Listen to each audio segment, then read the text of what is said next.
Welcome to yet another BW Businessworld dialogue. I'm Annurag Batra, and I'm going to tell you how to play to your potential. Life is about becoming the best version of yourself. Your parents tell you how to do well in life. Today, there are coaches, mentors, there are podcasts, there are books. But today, we are going to talk to a special guest who's written a book on how to play to potential. He's now an author, but mostly over the last 8 years, he's been a coach. He's talked to high performance athletes, coaches, CEOs, founders of business. He's been a headhunter in past life. Had an education at the best institutions in India. So he understands what it takes to be successful. He also, in his book, redefines or repurposes the definition of success. What is the potential you should play to? What is success? How should you define success? So let me welcome our guest, Mr. Deepak Jayaraman, who's written this book called Play to Potential, to the BW Businessworld Dialogue. Welcome, Deepak. Thank you for writing this book, and lovely title. If I was in a bookstore, I'd buy this book. Thank you. And I do buy a lot of books. Thank you.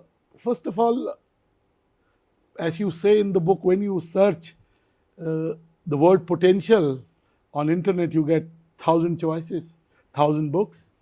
I read Adam Grant's book on potential recently. Why another book on playing to your potential? Thank you, Anurag, for having me. I've been a student of potential for many years now, even as a search consultant at Egon Zehnder.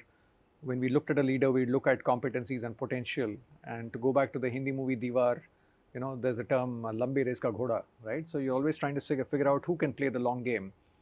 Then I started the Play to Potential podcast in 2016. I've been doing that for 8 years, and I've got a chance to learn from multiple people. I felt what was missing in the dialogue, Anurag, was very often we look at potential in the context of work. If we look at Sachin Tendulkar, we're saying, is he a great cricketer? Yes, he fulfilled his potential. If you look at Amitabh Bachchan, yes, he was a great actor, he fulfilled his potential. But somewhere I felt, is there an opportunity for us to look at potential in a holistic sense? We all carry multiple identities. If I go back to the cover of the book, it shows somebody juggling multiple hats.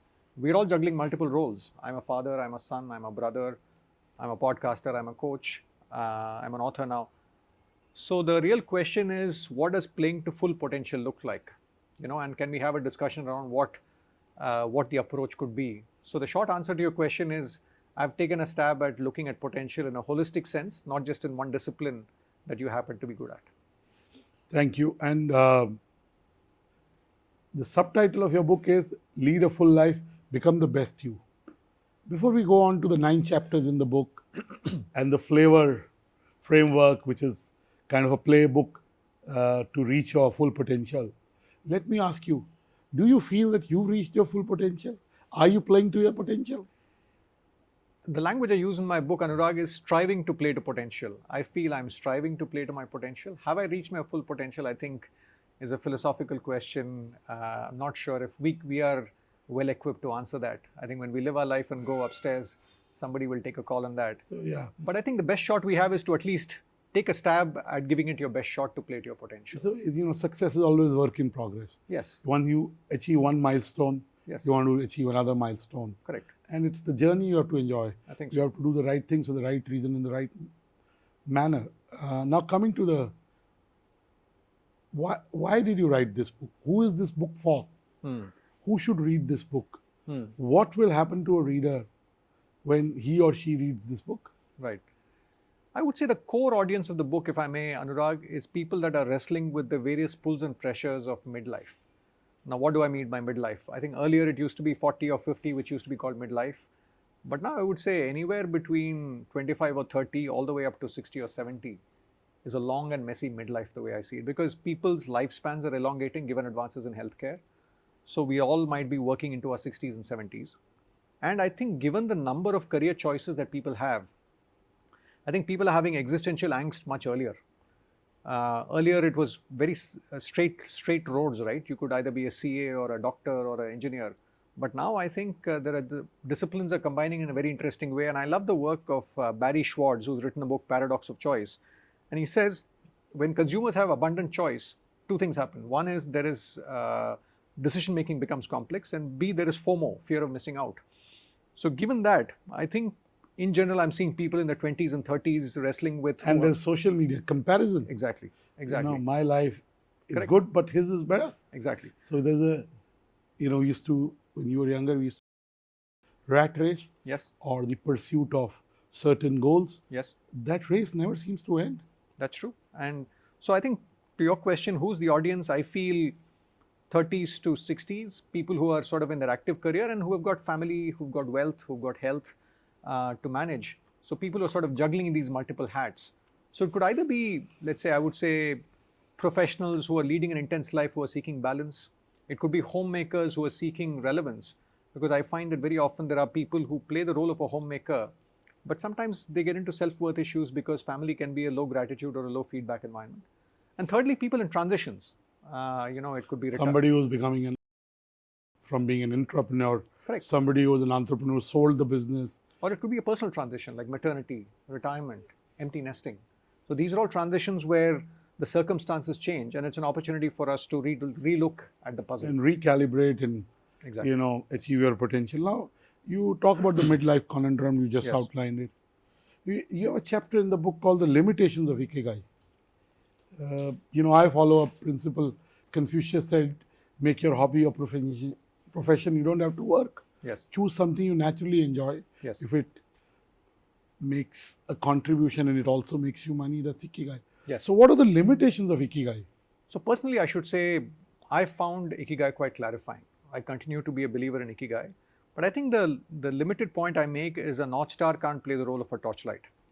Life is messy. A North Star is useful to tell you the broad direction, but sometimes it doesn't quite account for the constraints, the challenges, the specific complication, right? For example, yes, I agree with you. I enjoy what I do and work feels like play. One of the things I say is you can't work to potential, you can only play to potential. So we all need to figure out what is play. But what happens is very often, sometimes you need to put that bread on the table, and that might require you to work on things that you don't enjoy. So yes, I'm aware of Ikigai, but I have other constraints to take care of. So I think very often, for example, if you happen to be a son or a daughter of a very wealthy businessman, let's say money is taken care of, then one of the circles in Ikigai is what the world will pay you for. Now that's less relevant for me. I've also come to realize that family context plays a big role. A lot of what Ikigai says seems to relate to people as if life is a solo sport, and a lot of literature that way, for that matter. So I felt Ikigai, I just wanted to bring out the distinction that let's be careful about what tool we are using for what. Let's not use a hammer to do a job of a screwdriver. So you bring us to a very important point, DJ.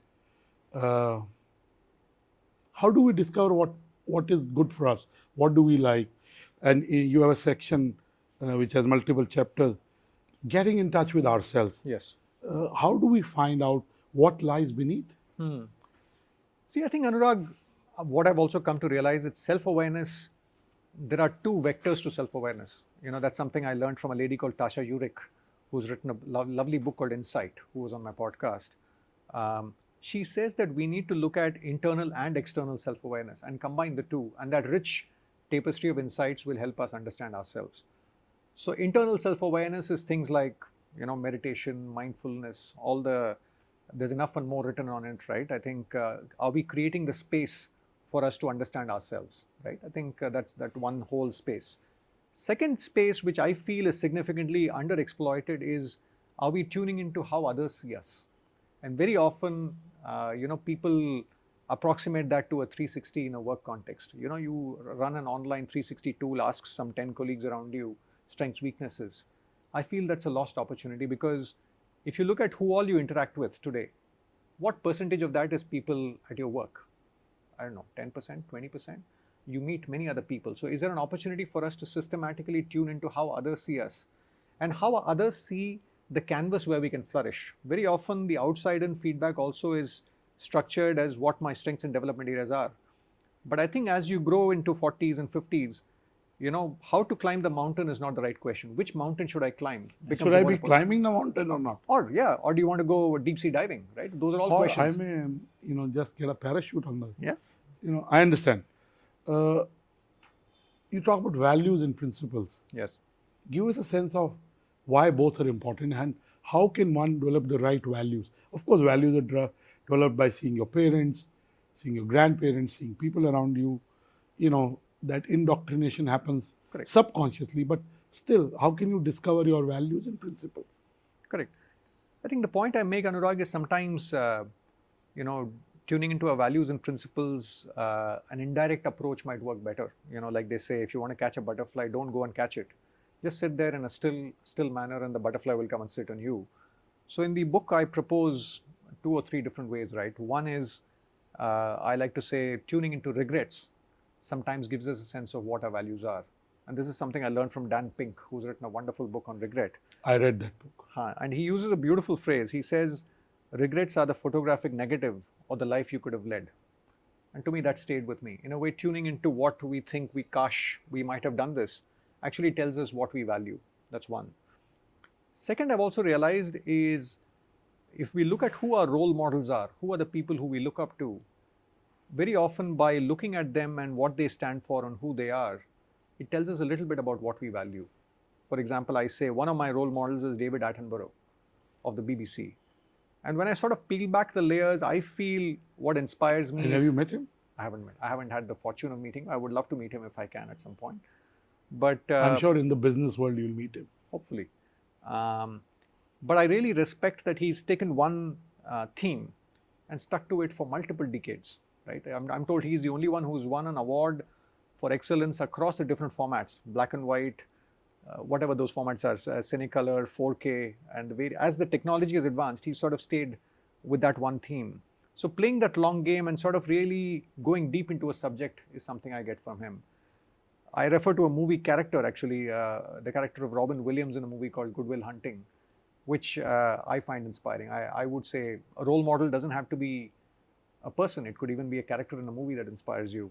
So to me, that person in a way inspired me to sort of be in the profession of helping, but also deal with your demons, right? We all have it's not that I'm a work in progress and I've got my challenges as well. But in a way, it sort of brought out those things in a human way. But your question, I find values and principles help us be deliberate about micro and macro choices. We make so many choices in a day, in our lifetime, right? So if we don't have a compass, then I realize that we end up making choices willy-nilly and there's no method to the madness. So values, I feel, are that guiding force. Compass. Yeah, they are the guardrails. Correct. Now, you talk of living a full life, a flavorful life. First of tell our viewers, what does flavor stand for? Flavor, this is something, as I was thinking about what are the different dimensions to think about, it just happened to sort of aggregate around this word, flavor. F stands for family, which is really tuning into the family context. What I mean by that is, we all grow up in a certain context. I think our operating system is defined by where we come from, and we can't ignore that. We need to get in tune with that. There are transitions underway within the family. We spoke about empty nesting, retirement, maternity. Transitions are not just professional transitions. Loss of a loved one. Absolutely. Loss of a parent. Or a separation. There are multiple personal transitions different people go through. Third is the financial context, right? I think there are many situations where one spouse is earning very well, which gives the opportunity for the other spouse to pursue their passion. That's in that financial context. So I think F in general is really understanding the family context. Second, L is basically making space for what you truly love. What I find is people playing to full potential, they come alive because they have space for what they love. And Ikigai says, try and find it at what you do at work. Empirically, I've found that less than 5-10% have the luxury or fortunate to find that. Most other people have some pursuit which gives them energy, which recharges them. It could be, for me, it's the guitar, playing the guitar and singing. For some, it's cooking. For some, it's gardening. For some, it's deep sea diving, whatever, right? That's L. A is aspiration, where I say, let's try aspiration and not ambition. What I say is, ambition is important, but it's unidimensional. It sort of takes you in one direction, and it's like if you have 5 subjects in school, it's like saying, I'll study maths, forget the rest of the subjects. Aspiration is saying, what are the different subjects, and how do I do well in general in the exam of life? So that's where I urge people to tune into the various identities. As a father, as a son, as a coach, as a brother, how do I become a slightly better version of myself in each of these identities? So in a way, it sort of looks at the report card in a holistic way. That's aspiration. VO is how do I be of value and seek opportunity? And the point I make here, Anurag, is we all need to go through a talent market dating process. Jobs don't come in clean shapes. Now, what you're doing, 20 years back, I don't think there was a job description saying Anurag Batra who will run these things, right? I think you've sort of figured out how you can be of value, and you've sort of created the opportunity to go with it, and you've built a set of businesses around it. So I feel all of us need to go through that dating process, and nothing lands on our lap. We need to go on a dating process and discover and explore and shape these opportunities. And I say that for working professionals, I say that for homemakers as well, right? I think even if you're a homemaker, I urge them to say, can you find a way of being of value? Maybe it's teaching 5 children, maybe it's doing some community service, maybe it's doing something small, maybe it's part-time consulting. But what I've found is if all of us can figure out how to be of value in line with our aspirations, then I think it's consistent. Then U is investing in yourself, which is physical health, mental health, and also capabilities to stay relevant. And R is relationships, which is friendships, but also relationships. I find, we spoke about it before we started recording, relationships are also a pathway to new opportunities, right? So in a way, I call that flavor, and it's like a circle, like a clock. And in the middle of that circle is rediscover flavor, right? Because just like in ice cream, we say flavor of the season.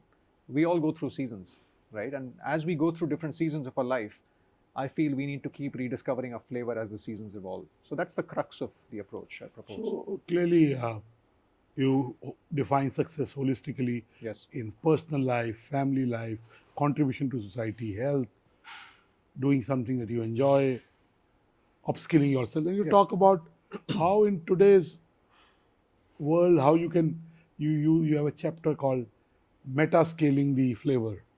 How do you meta scale the flavor? So yeah, the meta skills to live a flavorful life.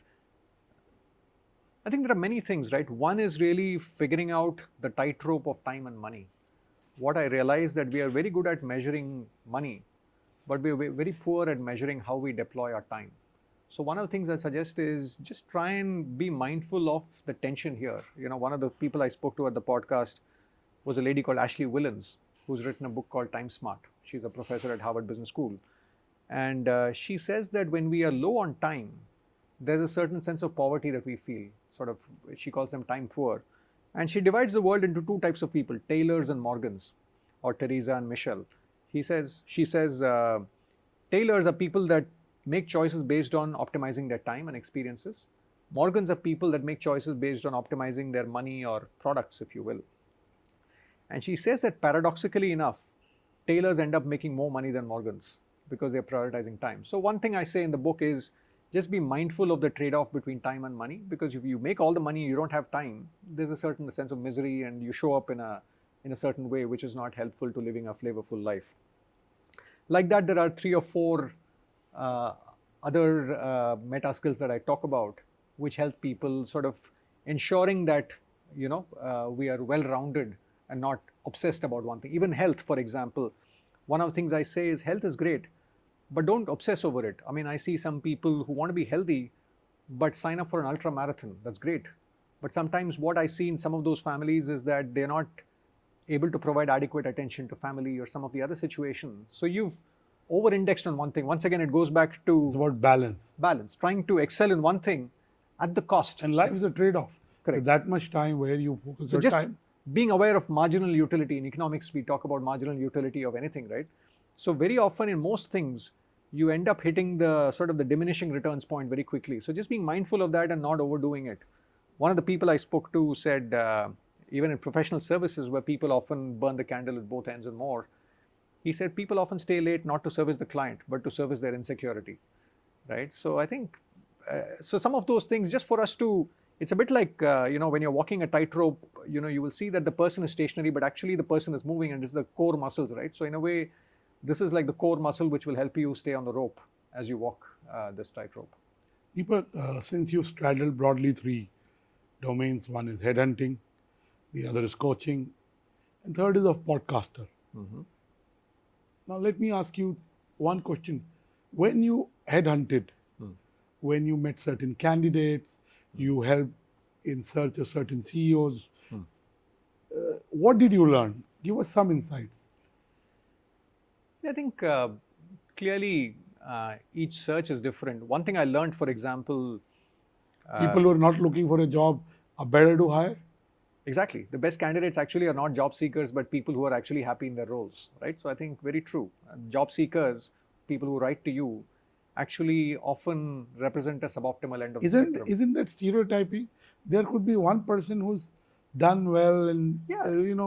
so Statistically speaking, I'm sure there will be one person who stands out, but I'm saying the chances are you will get 100 profiles who write in, and there's a tendency to look within that 100. So you might find one out of that 100 who's a stellar candidate who fits your profile, but maybe the other 9, the shortlist comes from people who are thriving in their respective roles wherever they are. But I think the one thing I learned is, I mean, Clay Christensen talks about this in his book, right? What is the job that you do, right? I think it's true as an individual, it's true as a firm. So what I used to think was, when people hire a search firm, they're trying to hire somebody in the role. But very often I find that in some cases, what they're actually looking for is somebody to come and solve the board dynamics. They know who the 3 candidates are, but they want somebody to bring alignment to the board. So the real value they're seeking is actually board management. So you have to understand what's the true need. What is the true need and what are the attributes. Exactly. And the second is, one of my bosses, one of my mentors, Govind Iyer, would say, people will ask for a Superman but want to pay for a Scooby-Doo, right? So how do you really find an answer with those 2 constraints on both sides? So really trying to understand what are the must-haves and nice-to-haves, because the client will say, I want this and that, I want to be dynamic and global and this, but really saying, okay, these are the must-haves, nice-to-haves, and as one of the MTV ads used to come, right? Itne mein itna hi milega, right? You need to have that conversation. So I think I learned a lot about looking at leadership in the context of a business context. If this is the turnaround, then what are the attributes of the leader, and where do you get that leader? Does it have to be from that industry or a different industry? So in a way, I would say those 6 years at Egon Zehnder is when, if I may say, I transitioned from being a boy to a man in terms of understanding how the business world worked and how leadership played out in different business contexts. Dilip, sorry I called you Dilip. I think some Dilip is clearly on my mind. Deepak, then you became a coach, coaching entrepreneurs, investors, CEOs. What have you learned? Why does one need a coach? I think the definition is changing, right? I think it's a bit like the simplest way to explain it is Roger Federer has a coach, Rafael Nadal has a coach. So for a long time, I felt coaching was used in a remedial sense, saying something is broken or something is fixed. We need a coach to work on it. It's a high performance So I feel tool. Exactly. The way I would phrase it is, everybody needs a coach. Somebody might need it for correcting something. Somebody might need it for expanding performance. Somebody might need it for excellence.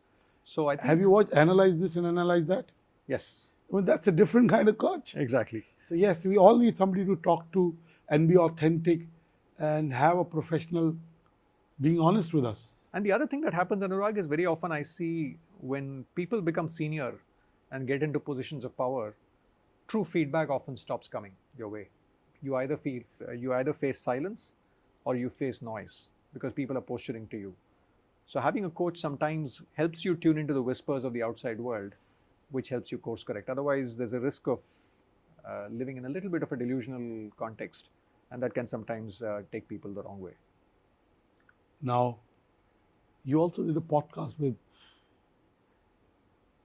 achievers, people who, professors, researchers, authors whose ideas and insights have had a huge impact.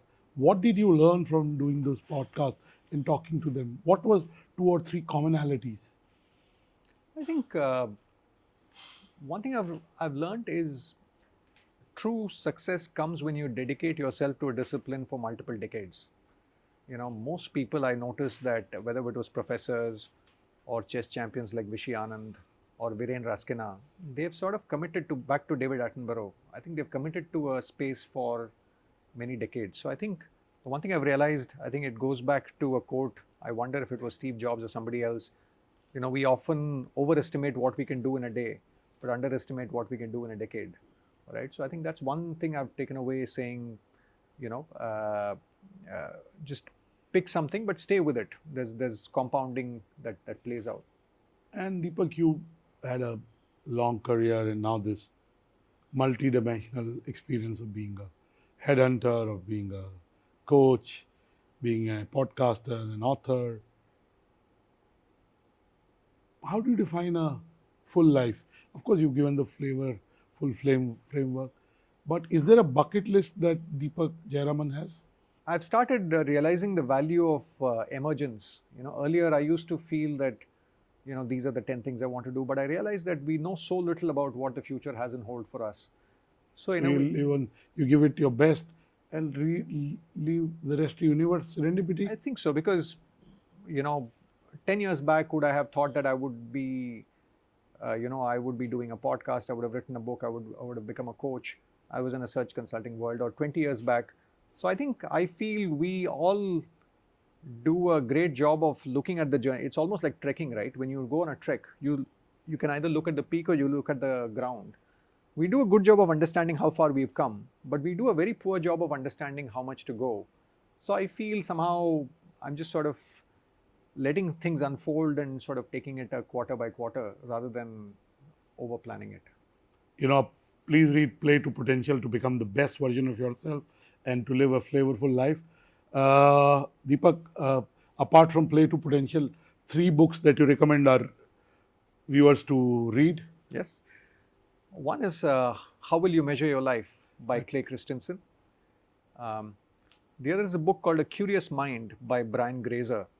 He's a producer in Hollywood who's made movies like Apollo 13 and Beautiful Mind.